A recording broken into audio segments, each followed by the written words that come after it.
E agora eu vou conversar com Beat von Stah. Ela é diretora da Topgen e nós vamos falar sobre nutrição equilibrada, boa genética, que pautam o sucesso da produção de suínos. Senhora Beat von Stah, muito bom dia, muito obrigado pela sua presença aqui no nosso programa. Eu tenho certeza absoluta que esse tema é altamente interessante, principalmente sabendo que nós vamos conversar com a diretora, a dona da Topgen, que é talvez a mais antiga empresa do país e que trabalha na área de melhoramento genético de suínos. Muito bom dia, tudo bem? Bom dia, Antônio Pereira. É uma surpresa eu poder falar com vocês aqui. Eu espero poder contribuir bem. Não, eu tenho certeza absoluta que vai contribuir muito. Eu gostaria, em primeiro lugar, que a senhora desse assim, uma visão geral, bem rapidinho, do que é a Topgen. O que a Topgen faz?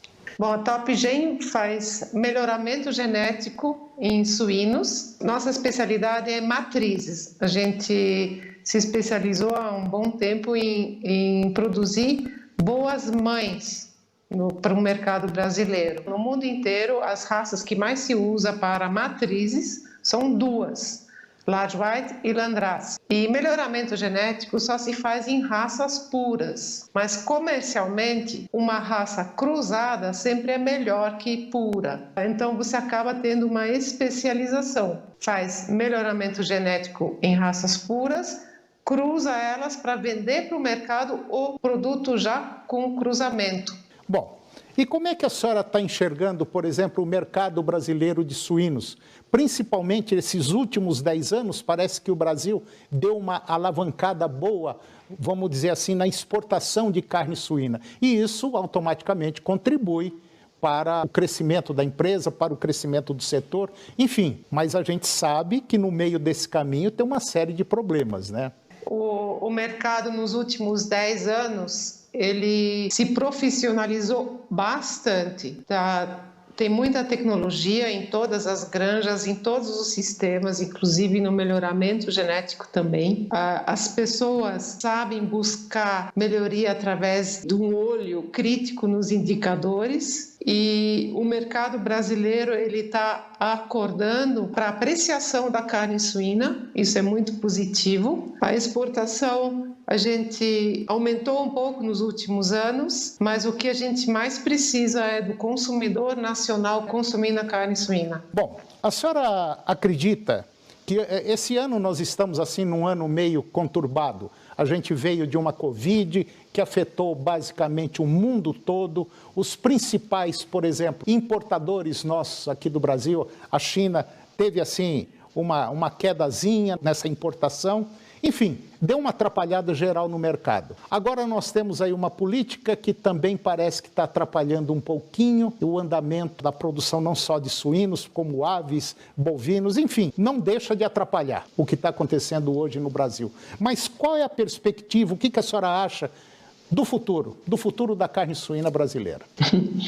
Isso é muito difícil. Teríamos que ter uma bola de cristal. A gente aposta muito no aumento do consumo da carne suína, no consumo nacional, porque, como eu acabei de falar, o consumidor está despertando para a carne suína, e isso também vai de encontro com o alto custo da carne bovina. Ele está descobrindo a carne suína como uma carne mais barata que a bovina e uma carne saborosa. Então, na verdade, eu estou apostando que o consumo interno aumente bastante, porque a produção de suínos tem aumentado nos últimos anos. Ela aumentou em escala, em quantidade de granjas grandes, quantidade de alojamento, mas também quantidade de carne por animal, porque os animais são abatidos com mais peso, e também na produtividade dentro da granja, mais leitões por fêmea instalada. Então, a nossa perspectiva é que aumente o consumo. O produtor está sofrendo bastante, porque para o consumo interno aumentar, tem que aumentar a renda. O consumo de proteína animal está diretamente relacionado à renda. A gente sabe que a renda não subiu tanto quanto os custos. E os custos dos insumos aumentaram mais de 150% no mesmo período que o preço subiu 50%, mais ou menos assim. Então a gente já vê que tem um descasamento muito grande, desfavorável ao produtor.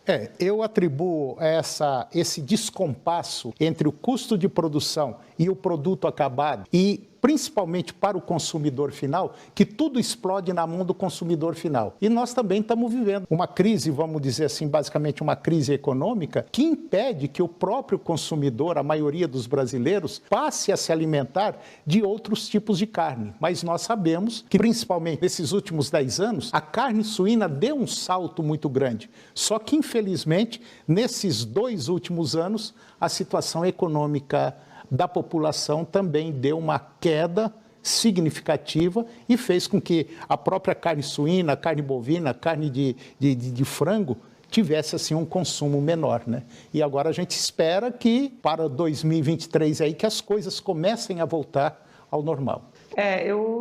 Então, se você falou de perspectiva, a inflação reduzindo já vai desonerar o bolso do consumidor. Só que esse processo é lento, né? Se a inflação hoje está caindo, não é hoje que o consumidor sente no bolso. E muito menos a gente direto no consumo da proteína. É verdade. Deixa eu fazer uma pergunta para a senhora que ainda me preocupa muito. Nós tivemos agora há pouco tempo na China a peste suína africana, que basicamente foi um caos lá na China, afetou outros países também. Qual é a preocupação do setor suinícola brasileiro em relação à peste suína? A gente está meio protegido, está protegido ou nós estamos vulneráveis? Do jeito que o mundo é globalizado, as pessoas transitam de um país para outro com uma facilidade, com uma frequência muito grande, esse seria o maior risco para a gente. Nós temos uma grande barreira para dificultar a entrada dessa doença aqui no Brasil, que se chama oceano. Nós estamos protegidos dos dois lados da América do Sul, está protegida pelo oceano, mas ele pode entrar através das pessoas mesmo, né? O vírus. Tanto é que no Caribe já teve foco, muito preocupante de ter acontecido esse foco na República Dominicana. Então, de verdade, a gente tem que ter todo o cuidado possível. Existem campanhas nos aeroportos, inclusive, posters, para ninguém transportar carne de origem suína de um país para outro, né? Porque não é só a pessoa em si, mas é através dos produtos de carne que pode internar o vírus também. Verdade. Eu conversei com Beate von Stá. Ela é a diretora, é a dona da Topgen, talvez a empresa mais antiga do Brasil na área de melhoramento genético de suínos e está aqui no Brasil até hoje. É vamos dizer assim, é uma mega empresa que vem atuando no melhoramento genético e fazendo um belíssimo de um trabalho na área da suinocultura. Senhora Beta von Stá, muito obrigado pela participação da senhora no nosso programa. Muito boa essa conversa nossa, deu para esclarecer muita coisa e eu espero tê-la novamente aqui para a gente conversar sobre outros temas mais relacionados com suínos. Muito obrigado, um bom dia e até a próxima. Bom dia, Antônio Pereira. Muito obrigada. Com certeza a gente pode conversar numa outra oportunidade. Ok, muito obrigado, um abraço. Outro.